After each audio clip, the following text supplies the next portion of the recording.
we spoke, because we spoke, for those listening, we spoke a little bit before officially doing this, and you did mention the failures.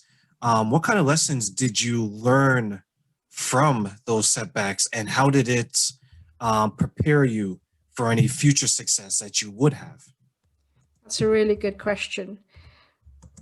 We often fear failure, and then when it happens, we think that it's the worst thing ever.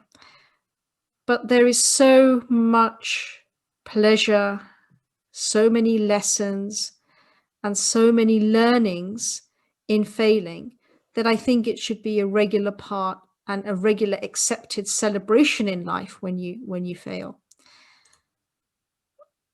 I always say never give in, never give in, never, never, never, never give in. Um, but sometimes you just need to give in to that failure and accept that everyone fails in life at any one point or another. You're going to suffer through failure. And some of these will be monumental failures, and some of them will be just little disappointments. But that feeling is always the same. And I feel the problem is that most people associate failure with complete defeat. And I can relate to this because I fell countless times in many aspects of my life, including my entrepreneurial events. And sometimes I used to think I was get this, a professional failure.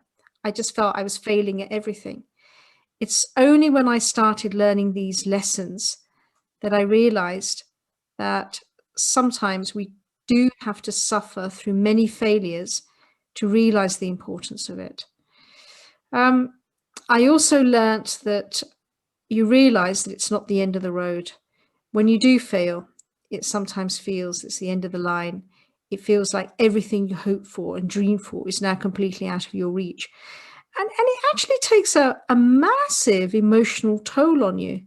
And it can break you, sometimes physically, mentally, and spiritually. The other big takeaway I've learned from failure is that it helps to redefine your priorities in life. It'll either make you or it will break you, but it can't make you actually until it breaks you.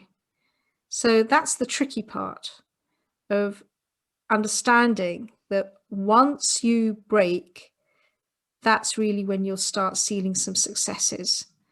And having this reframe, this redefinition of priorities is part of the crucial step for overcoming the failures.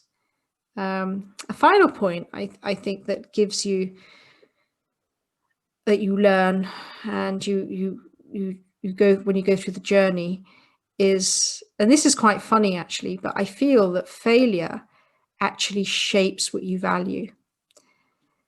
It's actually quite funny because through each successive failure in my life, I felt my values were reshaped. And over time, they completely morphed. What I probably valued 20 years ago, 10 years ago, is definitely not the same thing I value today. And one of the biggest mistakes that people make, I feel, when I've been working and coaching with entrepreneurs and individuals, is that they value the wrong things when they're trying to succeed.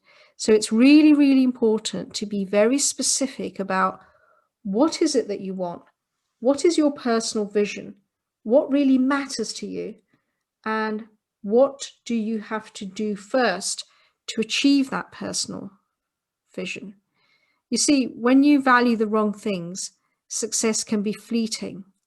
It's actually easier to give up. But when your values are in order and you spent some time, maybe you've sat down with a piece of paper and you've worked it out, and you're very clear on what your values are, your priorities are, your life vision is, I feel you can happily succeed rather than succeeding to be happy.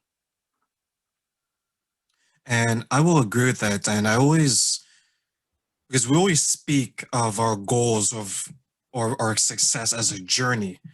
And I love using this metaphor where if the end goal is for you to develop a successful business, That means every time you fail, you should just look at it as it's a pit stop.